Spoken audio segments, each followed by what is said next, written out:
I'm going to try to go through them quickly. I'm pretending to be recorded. Okay. And then we'll take questions, and the student org reps can also join in. Even though they haven't participated in a virtual Meet the Firms, I can still talk about their experiences in Meet the Firms, because it is very different, actually. It's actually a lot more comfortable, a lot nicer. It's a lot easier. That was the feedback that I got from the fall. So let me ask you guys, why should you attend Meet the Firms? Any ideas? So that you can meet them face to face and they know what you look like. Why is that important? Rapport. Rapport. What else? Connection. What does that mean? Networking. What does networking mean? Getting to know people. Aha. And what else? Getting to know what else besides the person you're talking to? Company. What about the company, Gohar? Gohar did a ton of networking last What you're going into. Yeah. So how many of you aren't sure yet what you want to do? What kind of an employer you want to work for? If you're an accounting student, audit or tax. And by the way, there's about 12 other things you can do in accounting besides audit and tax with Big Four and mid-tier, at least 12. If you're IS or IT, you've got so many options, okay, as I've talked with some of you about, and they're all different. So should you wait to go to Meet the Firms when you know what you want to do, or is there a benefit of going now?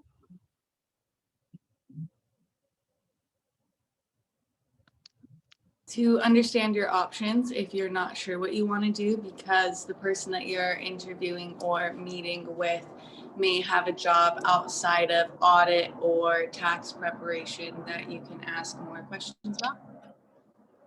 And you also can find out what these different positions are all about. And you have 3 Meet the Firms, February 16th, February 24th, and March 4th, which is, because they're virtual, I was able to split it up. In the fall, it'll be probably back at the Odyssey, and we'll have 70 employers in one room, and you can't talk to 70 employers in 3 hours, okay? Even if you don't eat and go to the bathroom, okay? Right, Gohar? How many did you talk to, do you think, at Meet the Firms? The first time I went, I wasn't smart about it. So I would talk to like one person from each firm, and I talked to like 13. And then second time around when I went, I was smarter about it. So I planned it out and I went to the ones that I was interested in, talked to more professionals. But even so, yeah, but even over 3 hours, you only talk to 13. So the first Meet the Firms are all one-on-ones. The second Meet the Firms are mostly one-on-ones. And the third Meet the Firms, which will be corporate and government, will be a mix of one-on-ones and group sessions. I encourage you to do one-on-ones, except where it's an organization, especially the third one, where you really want to learn a lot about the organization, like Goldman Sachs or FBI or whatever. Some of them are only doing 30-minute sessions. But the one-on-ones, if you do the math, 10 minutes each, and they're all 10 minutes, you can do up to 18. And I would say somewhere between 12 and 15 is reasonable. I know it sounds like a lot. 3 or 4 is squandering your opportunities. Last semester, I think the average student did about 6 or 7, which means you're leaving a lot of stuff on the table, okay? Just to give you an idea, at the first Meet the Firms, which is right now 20 firms, there are still 2 that I'm waiting to see if they sign up. There are 977 one-on-one slots, okay? And not even, maybe a third have been filled. So there's more than 600 open time slots still waiting for you guys, okay? So why go to Meet the Firms? To learn, okay? Students always say, well, I don't know what I want to do. That's exactly why you go. That's exactly why you do this recruiting process. And if you're not ready to apply this semester, that's fine. Use this semester just to learn. Just take advantage and go to stuff. If you wait until you're ready to recruit, which is apply for a job, you have 4 or 5 weeks to figure out what you want to do with your career. And those of you that come to the Get Ready for Recruiting workshop, we talk about the risk of just going for a job and not pursuing a career. And there's a lot of risks that you make the wrong decision. It's not the best decision, and you might get stuck in something you don't like, and you may not do well. You may leave earlier or worse.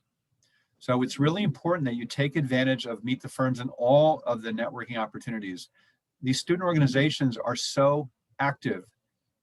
If you looked at the BAM News, oh my God, unbelievable how many things are going on next week. Not just the weekly meetings, which are all free and you can all attend. And I highlighted it, all students can attend, but you have Big Four panel, mid-tier panel, you have a networking workshop coming up. I can't remember all the things that are on there, okay? Alpha is doing another Meet the Firms prep session. There's a networking presentation by RSM on Saturday that everybody can attend. You don't have to be an AA member. There are so many things that the clubs are doing. And then the firms are doing office hours. I think there's like 6 or 7 firms coming next week at least. Some of them you just drop in open sessions. Some of them you have to schedule in advance. If you still want to go to CohnReznick, send me an email and I'll open it up for you, okay? Because there's still openings. You just apply and you schedule. Only 7 out of 24 are filled, so there's still 17 openings. So I can reopen it and let you still join CohnReznick today if you're interested for Monday. HCVT still has a couple spots open. CBiz and BDO are also scheduled in advance. EY is full. The others are open sessions. And then you've got 3 Meet the Firms. So it's a chance to get your feet wet. Let me ask you, how many of you are nervous?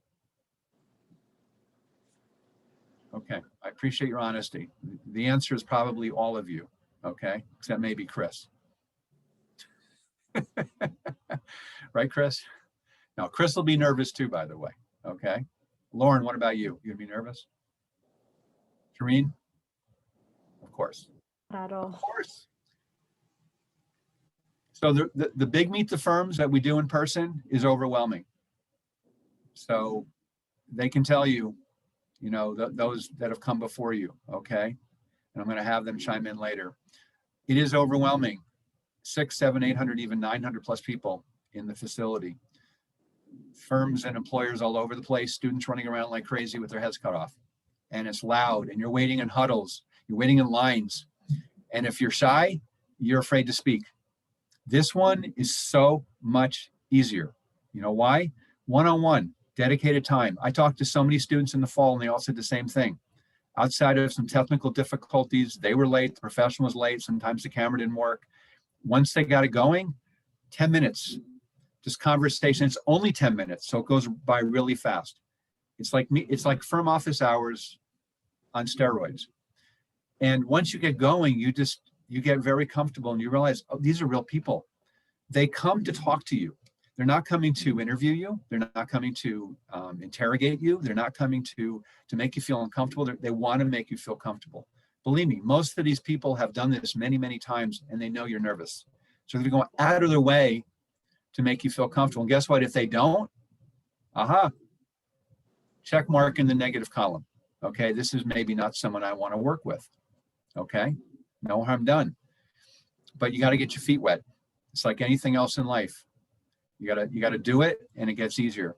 Okay. Those of you that have been coming to workshops that have your cameras on and asking questions, came to boot camp and asked questions, it's getting easier, isn't it? Right, Chris? Edgar? Lauren, I know you were very nervous about recruiting boot camp. Did it get easier? Yeah. So it gets easier, right, Yasmin? Yasmin was nervous, not so nervous anymore. Okay, Shalom, same thing. I've seen a lot of you. It gets easier. And when you come to my workshops, you're really good. You're asking questions. We have fun. We laugh. You're going to do the same thing with these professionals. Okay. They all wear shorts just like you do. And sandals and socks. Let's hope they're wearing pants. Okay. So why should you attend? To learn, to make connections, because they have to meet you. That's why they're coming. Every other job you're going to apply for, it'll be anonymous. You're going to apply online and it's just your resume that'll carry the day. But on-campus recruiting is all about meeting employers, okay? And they're going to interview and they're going to hire the students that they met along the way. multiple times.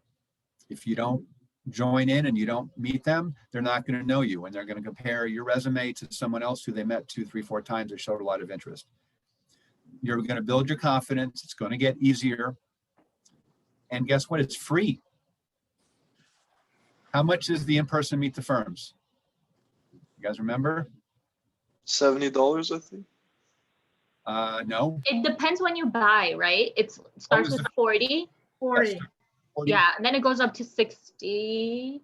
Right. And then at Meet the Firms, when we did it was 80. It's expensive. Okay. You know what's ironic? When we were charging, more students came. And half of them didn't eat the food, which was, I was appreciative, because then there was food for me. Because that's the only reason I go there, is for the good food. But this one's free. All 3 of them are free. And we're not charging the employers either. Okay. So go and register, but don't just register. Right now, for the first Meet the Firms, there's at least 30 students who registered and haven't done anything. Registering, you can't do anything. There's no place to walk around and last minute say, oh, I'll go talk to this one or that one. There's no lobby. You have to schedule. So as I mentioned, there's 977 one-on-ones. So do the math. That's 49 and a half sessions per firm right now. That's a lot of sessions. And right now, only 60 students have actually scheduled sessions. So there's lots of room for you to start adding sessions. So what do? You start focusing on the firms, the employers that interest you first, and schedule one person. Figure out by their title. You want to talk to a staff, you want to talk to a partner, and I suggest you do both. Don't talk to the recruiters. You should have met them prior, okay? You need to start talking to professionals so you can ask them good questions. Eventually, I would encourage you to talk to 2 people for your top firms, not 5, because then you're going to fill up your schedule with 1 or 2 firms. Talk to at least 1, and if not 2, for your top 5 or 6 firms, and then maybe fill in a few more from there. You can schedule during the event as long as it's 1 minute prior to the opening. So during the event, you're going to see what slots are still available based on your schedule. But there's obviously going to be fewer slots, and right now you're rushing around and scrambling. So at least lock in the firms and the practice area, the position. You want audit, talk to an audit person. Don't sign up with a tax person. You want tax, talk to a tax person. Okay. If you want something different and they don't have it, talk to the recruiter. Come talk to me about it. Okay. Depends. Someone mentioned they were interested in forensics. I said, if they don't have somebody, which they won't, perhaps it'd be worthwhile to talk to audit. Let them know you're interested in forensics, but you want to find out, is audit the path where you should start to get to forensics? Okay. Don't ever say, I'm not interested in audit. I'm just using this to get to where I want to go, because then they don't want to talk to you. For some of the second and third Meet the Firms, there will be group sessions or 30 minutes. For some companies, it's the only way to connect with them. So if you're really interested in them, sign up for 30 minutes, but you will not be able to sign up for any one-on-ones during that 30 minutes. Handshake blocks that time slot out. There's no duplication in Handshake. So if you don't stay the full 30 minutes, you have time to go to the bathroom, eat something, whatever. And I apologize, we won't have food for you. Okay. So if you're really interested in the FBI is only doing 30-minute sessions. Harbor Freight Tools, I think, is only doing 30-minute sessions. Okay. It's going to cut down the number of employers that you can talk to, so you're going to have to be that much more targeted. All right. But whenever possible, take advantage of the one-on-ones, because it's a chance to have a short but really focused conversation with somebody. Okay. The advantage is not waiting in line. There's no noise around you except in your own home or theirs. Okay. And if your dog or cat jumps in your lap, no big deal. As long as you're wearing pants, don't jump out of your seat. If you have a child or a roommate and they walk in, don't freak out. Just say, hey, I'm busy right now. Please close the door. Let them know ahead of time. Put a do not disturb on your door, whatever it takes. But things will happen. It'll happen to them too. Okay. It's no big deal. Everybody's working from home, so everybody's in the same boat. Once you register, start checking every day. Every day. Anyone know why? You have to check the site every day. What's happening every day? You're posting new professionals. Right. So new employers and new schedules.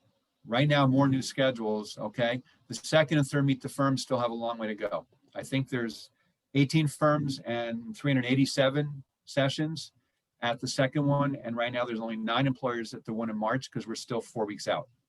But there'll be more. And I send them email reminders just like you. Okay, you're not the only one that gets harassed by me. They do as well. And every time I do, a few more sign up. So you're going to see as we get closer and closer to each one, more employers and more schedules. So if you're looking for a certain type of person and you didn't see it, keep checking because it may be added. Okay. Your handshake profile. Work on your resumes, get your resume done, and then populate your handshake profile with the content. Okay. Because that's what they're going to be able to see as your profile. They'll look at you before they meet with you if they're working in advance. This is really important. Write this down. Set your profile visibility to community. Okay, there's 3 levels of visibility. I used to tell everyone keep it private so that no employer could reach out to you. But in this case, in order to participate in the virtual career fair, you have to be at community setting because that allows you to do one-on-ones and group sessions. Okay. If you're not a community and you go to sign up for a group session, you won't be able to participate. So set it to community.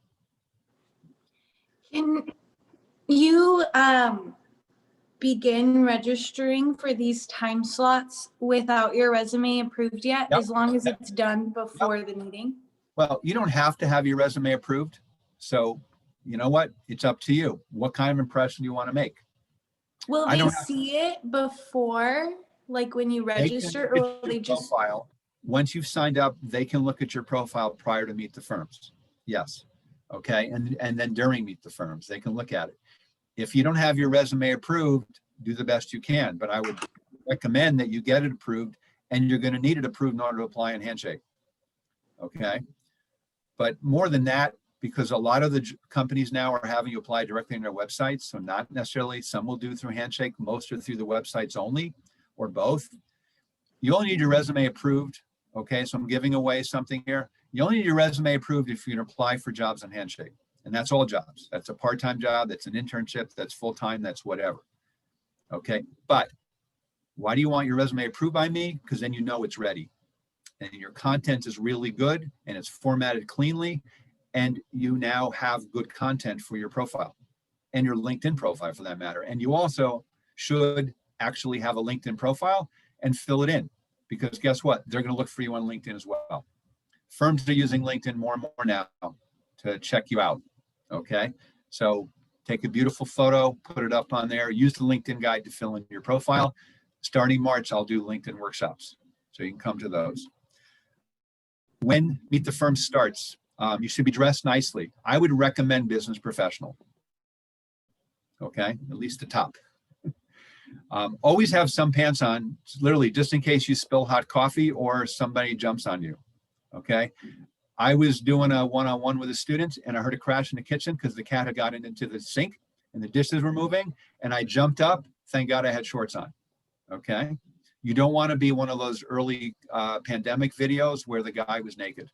Okay, you don't want that to happen. So do wear something, but on the top, I still recommend, some of the recruiters will tell you, that's fine, business casual. When you dress up, how do you feel? Right. You feel more professional. And you're telling them, even if they're dressed like me in polo shirt, okay, or whatever, they got their Rams t-shirt on, I don't care. You're letting them know, I'm serious about this. I value this. I respect this process. Okay. They're at home. They may not be dressed up. I recommend that you do. Okay. If you don't have a suit, wear a jacket, wear a tie, just whatever you can do, the most dressed up you can be, go for it. Women, no cocktail dresses. Okay. Perfume is fine because nobody can smell it. At the real Meet the Firms, no perfume. Okay. Don't wear lots of jewelry. Okay. But you do want to make a good professional presentation. Log in early. I'm going to be available with my Zoom link from a little bit before 4 o'clock till 7 o'clock. So if you have problems, you can come and see me, or you're nervous, you can come and see me, or you just want to say it's going great, I'm taking a break and I wanted to say hello. That's totally fine. But I had so many students showing up. Where's Meet the Firms? I tried Zoom, it's not there. It's in Handshake, okay? And guess what? It's going to be right there. You look for career fair, it's going to be right there.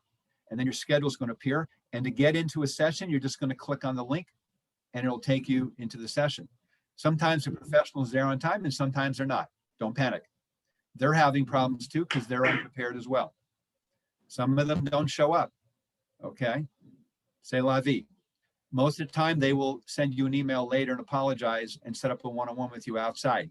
So they're really good about that. You have to show up, okay? I will have a list of students that don't show up, but more importantly, the firms know who don't show up. And you're burning a bridge if you've set a schedule because the professional is waiting and you don't show up, okay? That is very unprofessional etiquette. You need to show up.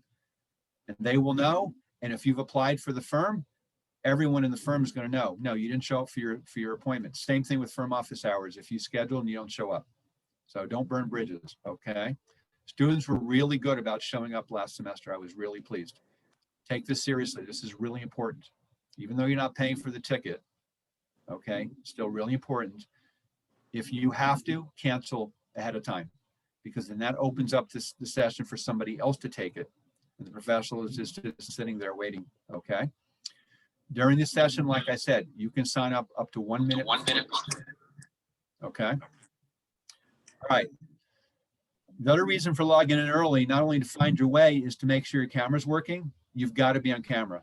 Okay. If you don't have a camera, you got to figure out and get one. It's really important. It's not required, but it's just not effective if you're not speaking to them face to face. You want to check your camera, your background, your lighting. Okay. I'm looking around. For the most part, all of you doing really well. You always want to sit up. If your neck is cut off, move the camera. Should be shoulders, okay? You should be well lit. Watch out for anything behind you that's bright. What happens when there's a bright light behind you? You look like you're filming a 60 Minutes episode. You get silhouetted so they can't see you, okay? So you got to play with, I know you don't always have a lot of room to move around, but you know, laptops and iPads and whatever are a lot more flexible. If you have a fast chip speed, you can go to a virtual background and you can be in the mountains. Let's see, Christian, where are you? Looks pretty cool. It's the Gardens of the Gods in Colorado.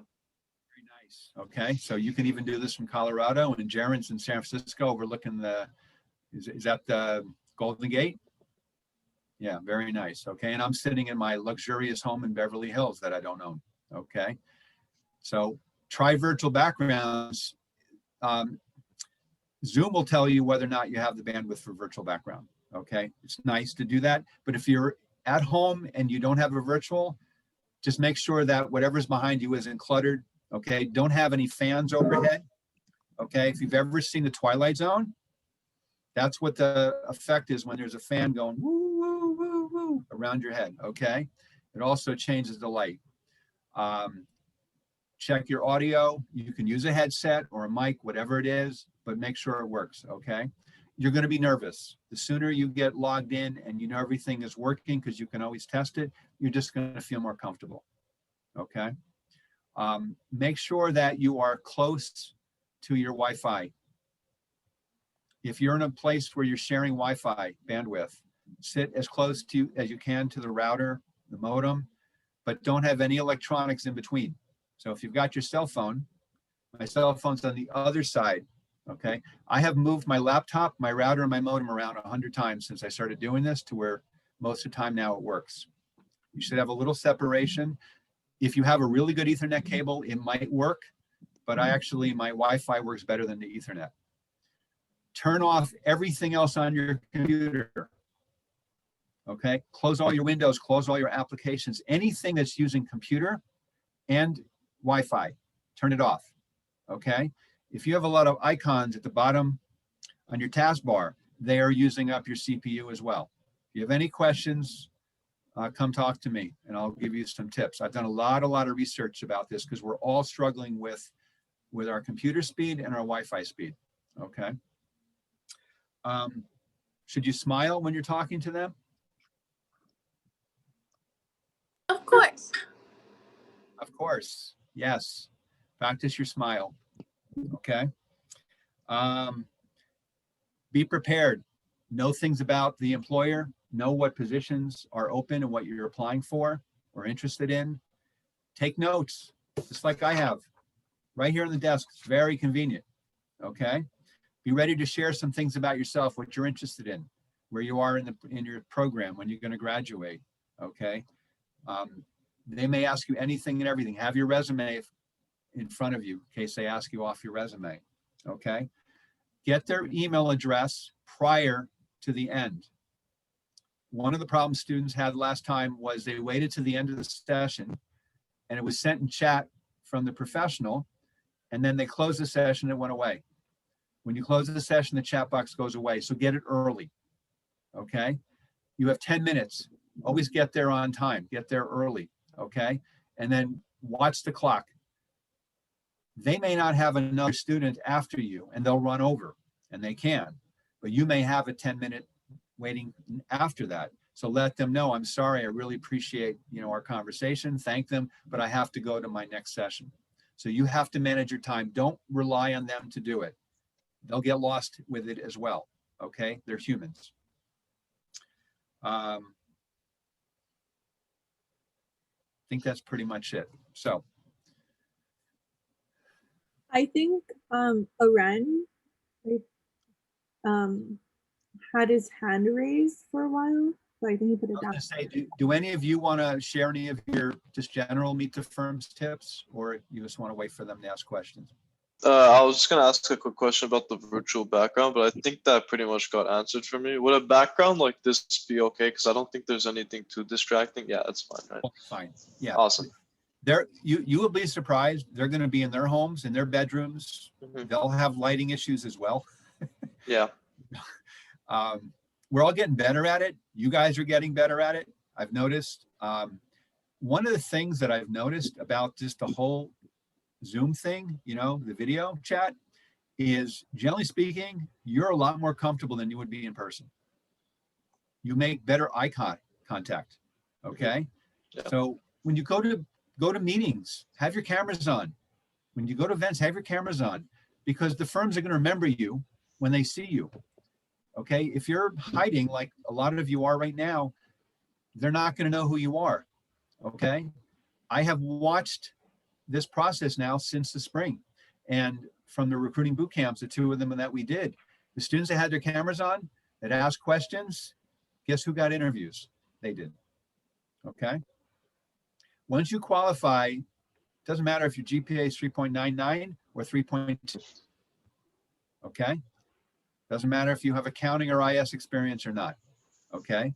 If you've got a reasonably good resume and you've been interacting with them, you're much more likely to get interviews than the student who doesn't participate. It's that simple. I have a question. Yeah. So I am slightly confused about these conversations. So it's not an interview, but we have all of our interview material, like our resume pulled out on the side just in case. And we're supposed to talk to them, but probably not about their favorite dog. So do we have questions prepared about their company, or do they ask us things? What is the actual conversation supposed to look like? Any of those of you that have recruited previously and networked a lot, you want to share? What are some of these networking? Yeah, Go ahead, Asa. Go I ahead, can you add just go something to first. that. Oh, no, go ahead, No, you go, I'll go after. Okay, this is so funny. That's a good question. I feel like you should really walk into Meet the Firms knowing yourself and knowing what kind of questions you want to learn from a company. Yeah, you're right. Favorite dog is kind of a little bit unprofessional, but if you put it in a way that becomes professional, that can be a really valid question. For example, I really wanted to learn about mentorship when I was recruiting, so I crafted my questions around that. It's really a way of you getting to know information for your own self, but at the same time knowing the professional. The key is I would asking. also, Yeah, one sec. The key is ask questions that you want to know the answers. Somebody once said, oh, I asked them what their favorite restaurant is. I said, what good is that going to do you? And they looked at me, they didn't have an answer. That's a wasted question. I would not ask about their favorite dog. I mean, if they're looking at your resume or their dog pops up into their lap, you know, oh, you could ask them what kind of dog it is for rapport, but you don't want to spend 10 minutes talking about dogs, okay? Because you're not going to learn anything. Go ahead, Gohar. I would say to have your research done probably and have some topics.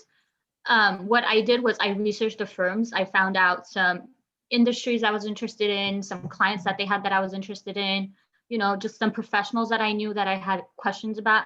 Do your research because it's really going to show off. And the fact that you guys are doing it from home, it's so much easier because you can have your questions in front of you. We don't really have that option. We kind of have to, you know, we have it written down, but we didn't really have too much time to look at it. But you guys can literally have it in front of you, typed up on a computer and read it.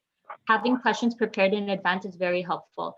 Another thing is you have to be prepared for everything because one experience I had during Meet the Firms, I walked up to a partner, I gave him my resume and he started asking me interview questions.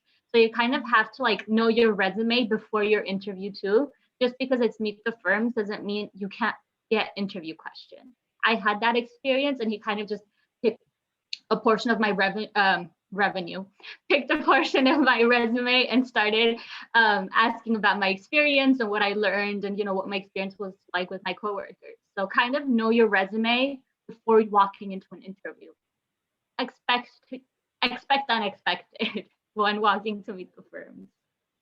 If you get a question that throws you, Yeah. just take a moment and say, oh, that's an interesting question. Let me think about it, okay? But it's not an interview, and most of the people know it's for networking. Think in terms of if you're talking to 6 or 8 employers at a Meet the Firms event, and that's what you should be doing, you're trying to compare them, okay? You're not just looking for a job offer, you're trying to compare them, okay? Dung, how many offers did you have last spring? Do you remember? Not to embarrass you. 0. I had 5. Gohar? 8. I don't remember, Jesus, how many you had, but I know they had a lot.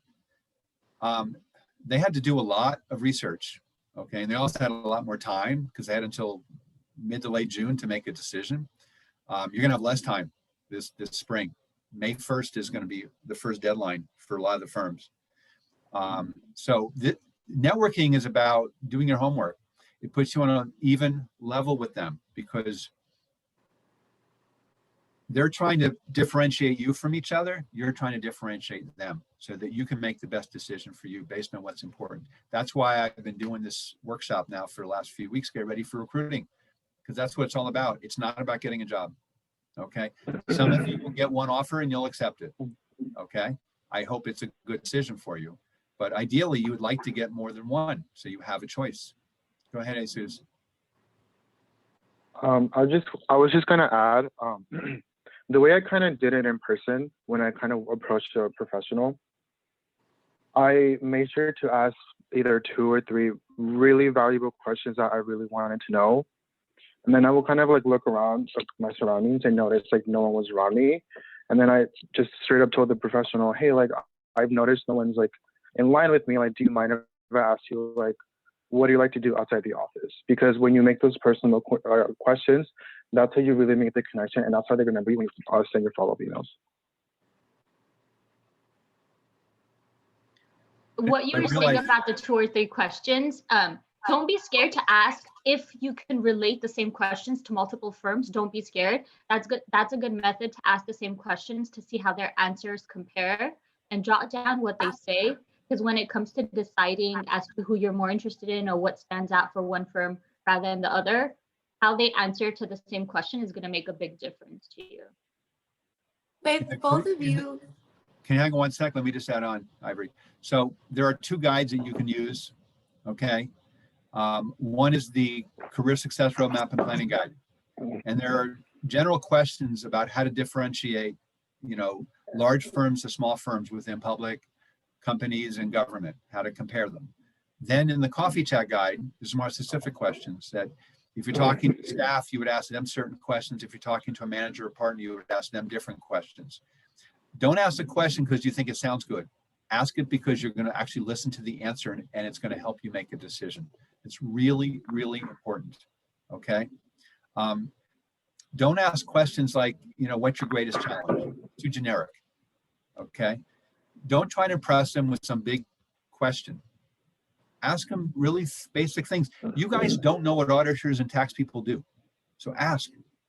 And you don't know the difference between these firms and these firms and these firms, as an example.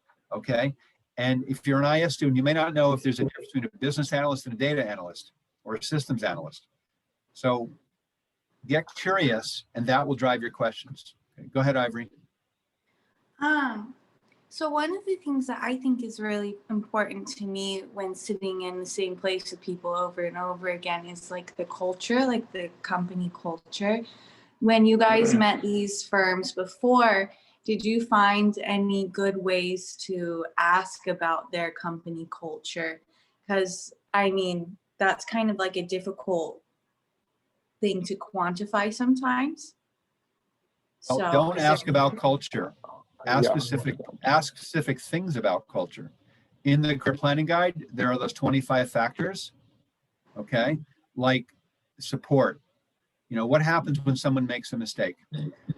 You have a career advisor program. Do they always respond? What if they don't? Are they trained or held accountable? What happens if my career advisor doesn't respond to me? What should I do? So be more specific. If you'll notice in the career planning guide, the word culture is not listed as far as I know, even once, because culture is a very generic term. It's too broad. Okay. Things like, what if I go into audit, but I end up not liking it? What's the opportunity to move? Okay. What about moving around from client group to client group? How are clients assigned? Those kinds of things. So you all have to define what culture means to you, what's important to you. And I've given you some clues in the career planning guide for that. thank you. You're welcome. Anyone else want to add? I can add Done? something. So I did meet the firms online last semester, and some of the questions I asked specifically about the jobs they do. Like I was interested in tax, and I kind of wanted more information about Excel functions and all that. So you can probably ask those type of questions. I would also recommend a question I asked that you're not just asking. What Stuart said about asking valuable questions is very important, because trust me, they can sense if you're not really asking the questions to know the answer. They can sense that you're just asking it just because it sounds good. From the way you're listening, from like the cues that you're giving of how you're comprehending the answer. One question that I really asked, because that's personally something I was interested in, was what problems interns had when adjustment period. So within the first 3 months of their adjustment, when they started out their internship, what are some problems they ran into that they could tell me about? Because I personally, if I'm doing an internship, I want to know what problems I'm going to have within the first 3 months. And most likely it's going to be repetitive to what other people have. So that's personally what I was interested in. That's kind of a common question that I asked to most firms. Yeah, just to add what Angel said, honestly, guys, technology is a huge factor in public accounting. It's honestly changing the way we do our business with our clients in the future. And I feel like technology should at least be one of your questions when you ask professionals. It looks really impressive to partners when you are doing research with technology and how they use their different softwares and stuff. Yeah. How is technology, how is artificial intelligence changing the work? Because we had a partner from BDO last year come in and said, you're not doing the same thing now that you were 2 years ago, and it's going to continue to evolve. So yeah, absolutely good point.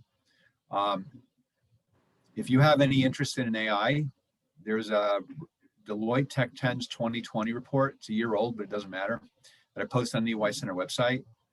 It will blow your mind. It will scare the crap out of you and hopefully also excite you, because a lot of what is being done today is going to change drastically.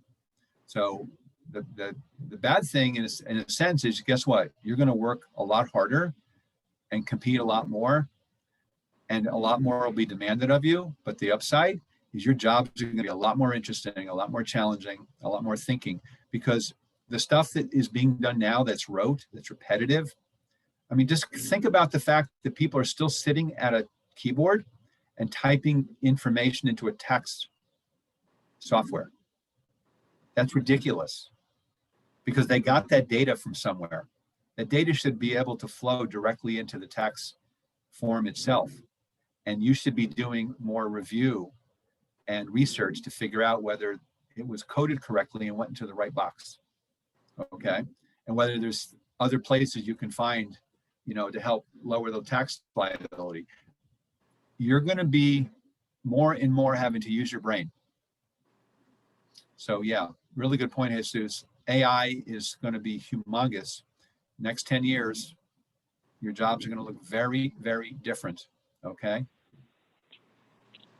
This is like sort of off topic, but how many of you guys are taking 350 right now? Just raise your hands. Okay. I know Dr. Wise doesn't require the Tableau assignment, but do it. Because at PwC during last summer, I used Tableau, and I was the only intern in my group who was able to utilize that. So the fact that Season is providing that for us, it's really beneficial for you. Yeah, ask them what kind of tools they use, and if there's things that you can do to be better prepared when you start as an intern. Absolutely. Your Excel skills. Anyone here ever used LinkedIn Learning? Do you know where you can find it? CSUN website, CSUN.edu, put in LinkedIn Learning. It's free. It used to be lynda.com. Go take a look and see what kind of training and courses are available. Okay, you might even be able to pick up badges or something.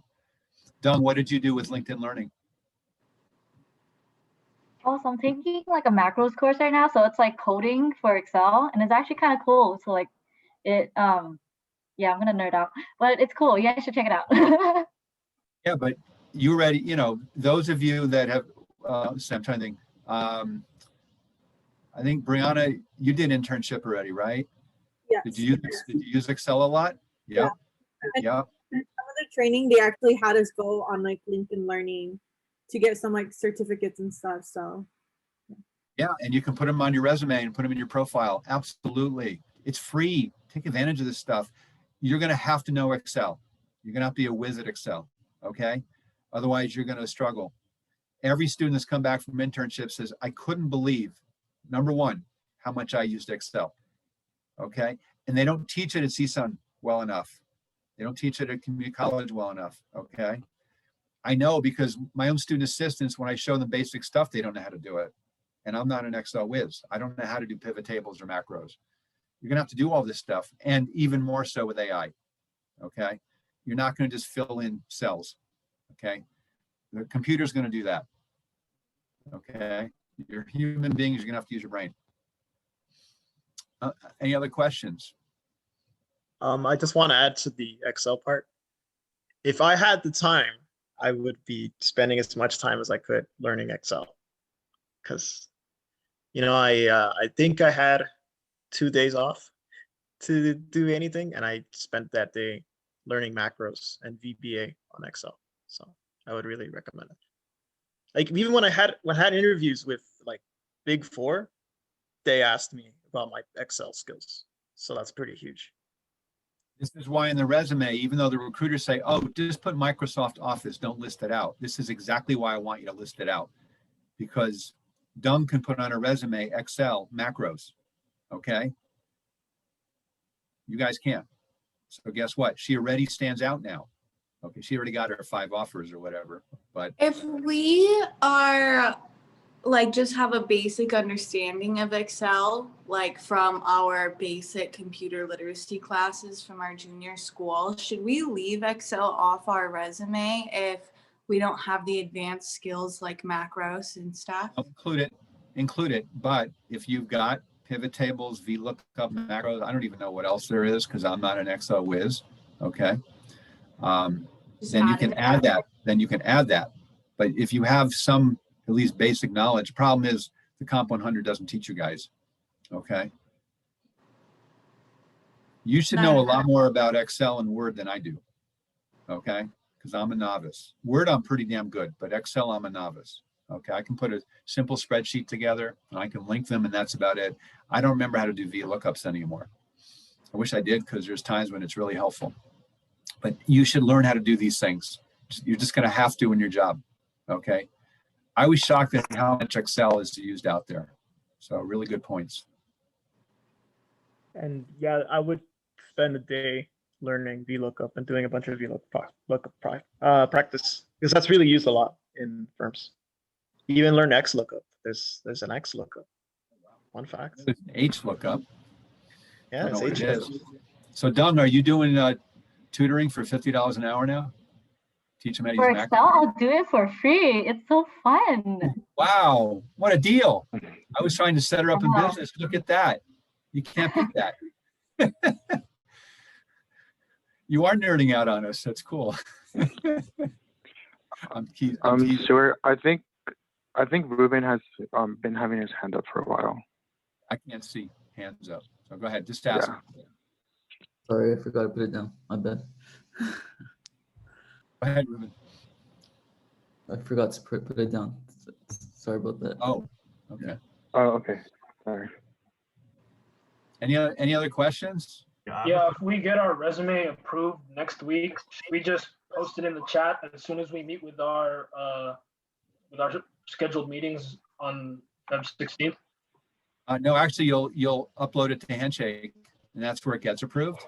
And Yeah, you can make it visible, and they can see it. But I wouldn't worry about the resume so much in terms of, I mean, they may ask you to send it, so you want it ready. But it's more important that you fill out the profile completely. Okay. Okay.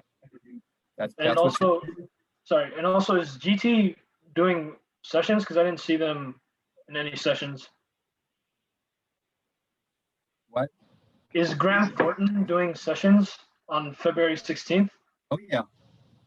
Yeah, I don't know if they've scheduled them yet, but they'll be there. Yep. Okay, I'll just refresh and check. Firms are, different pace in terms of getting to stuff. That's why you have to keep checking. But if they've registered, they'll have sessions. So just keep looking out for them. There's still 2 firms that haven't signed up. I've kind of given up on them at this point. They'll probably try to sign up like the night before, which is what happened last time. For scheduling these 10-minute sessions, I think that I've determined that I want to go with a smaller firm.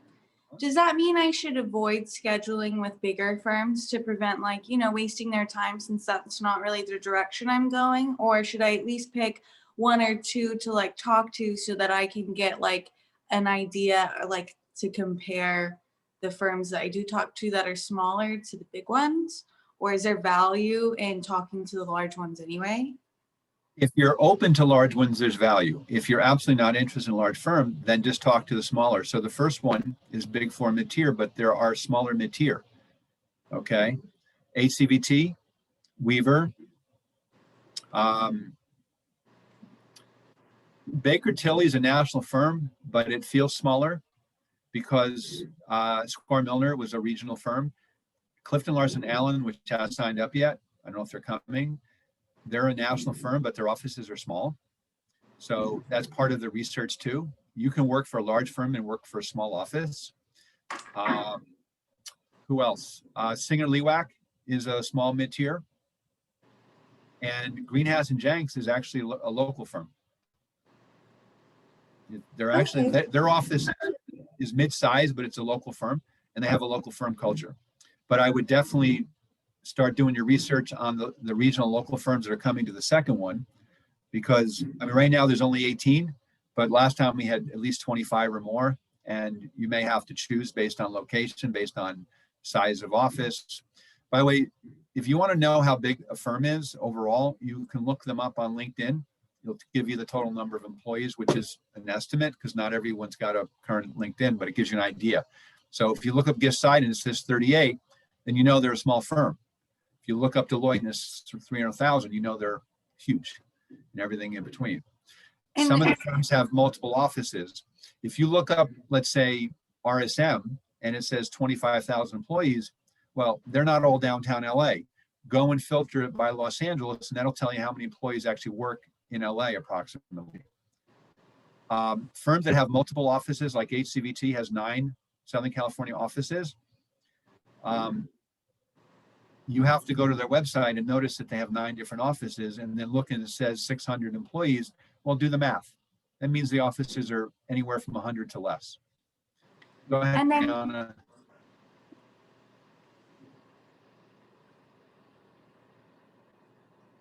Brianna, were you going to say something?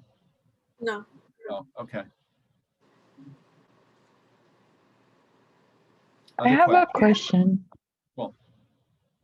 Cool. So should we apply for internship before we meet the firms or after?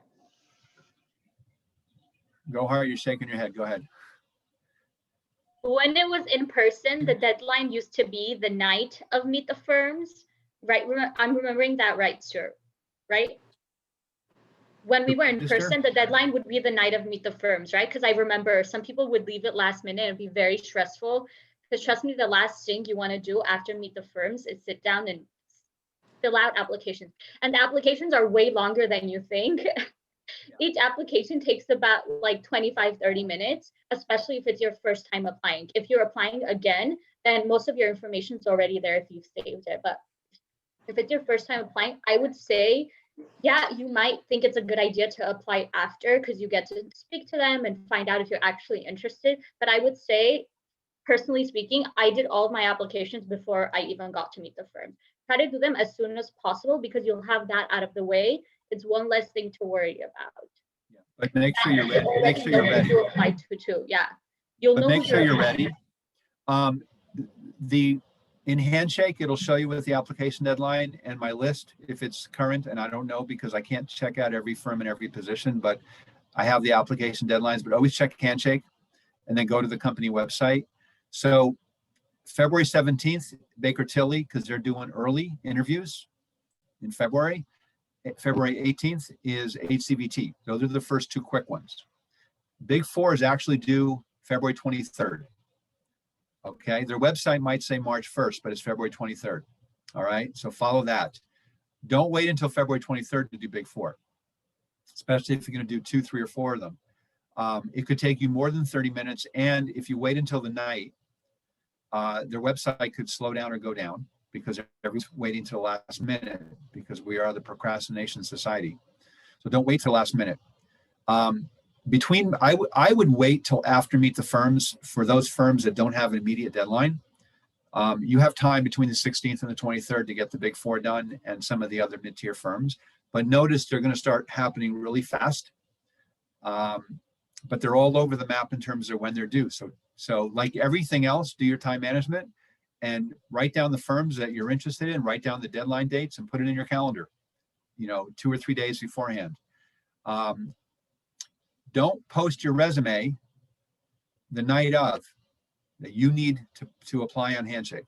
Now, again, most of the firms now are not doing applications through Handshake, though some will do Handshake and the firm website.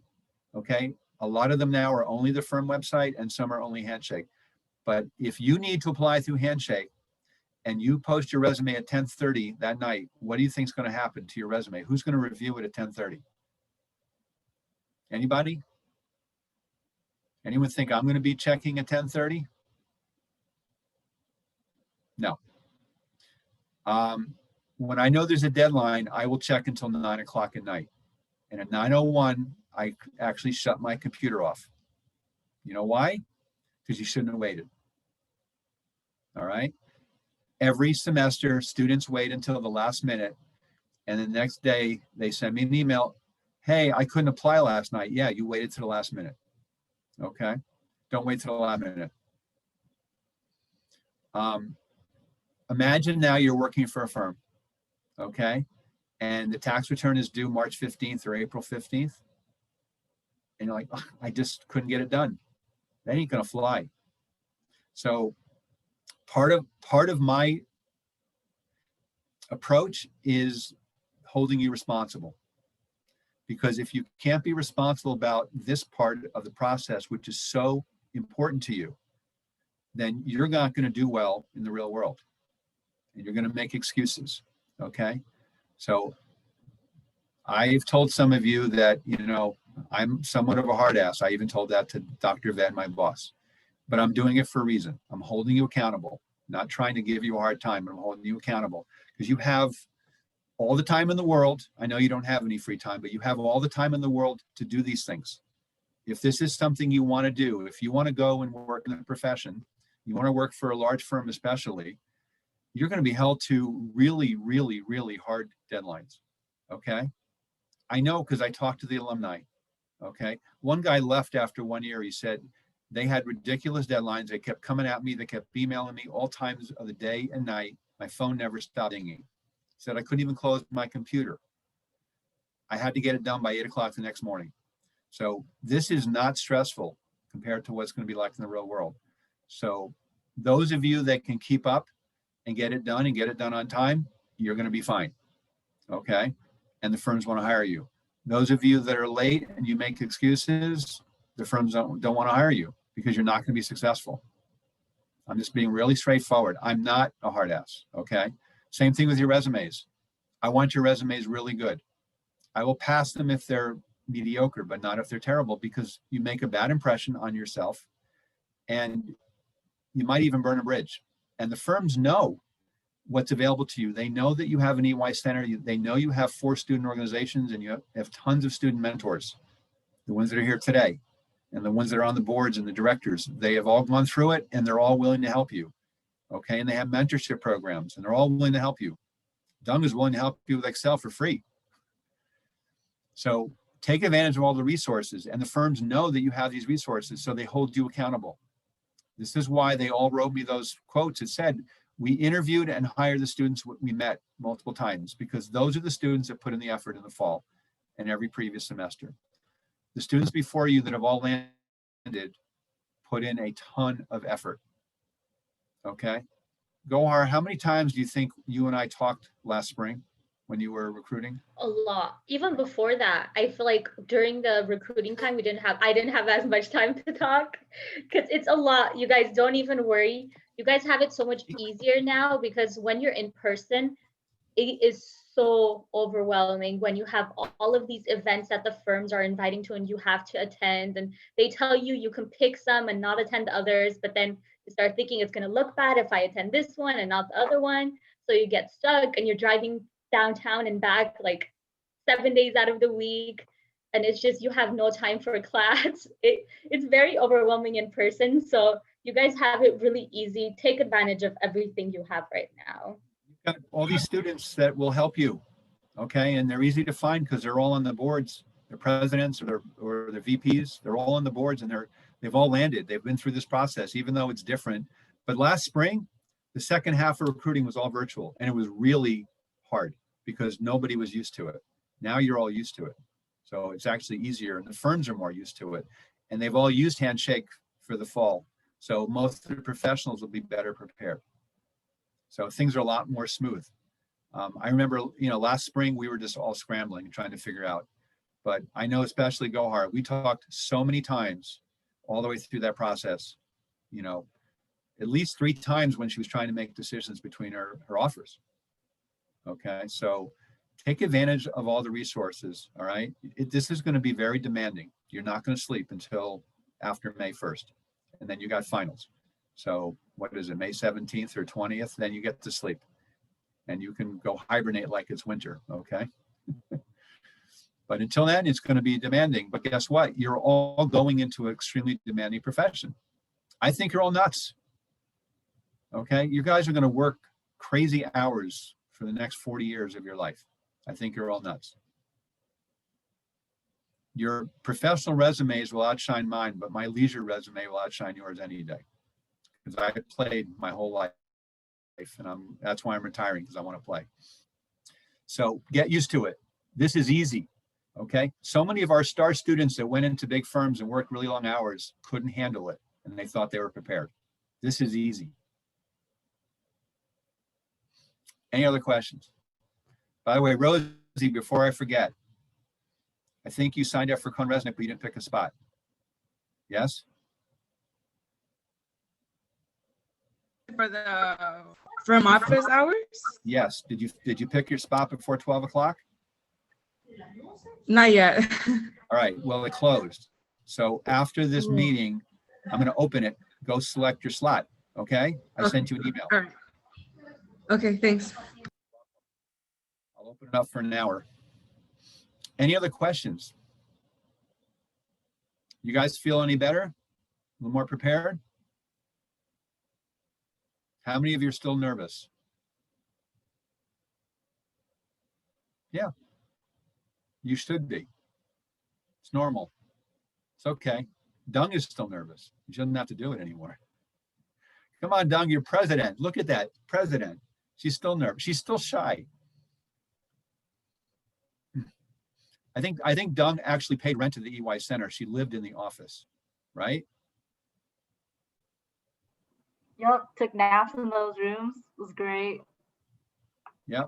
She ate lunch there. She studied there. She took naps there. I don't know what else because the door was closed sometimes. I'm just teasing. No, but she was there. Unfortunately, you guys don't have the EY Center to hang out. Gohar was there a lot. Jesus was there a lot. Brianna was there. I didn't know Brianna that much when she was recruiting. It was a long time ago. So take advantage of these amazing students. They will help you. All right. If no one has any questions, I'll say goodbye. You guys can stay in and chat. I've got the resume workshop at 2 o'clock. So if you haven't worked on your resume yet, try to show up. And then I sent out the schedule for next week and I posted it on the website and it's on Handshake. So I will see you guys later. Thank you. So you guys can hang out because I'm not running the meeting. You can stay and talk to each other.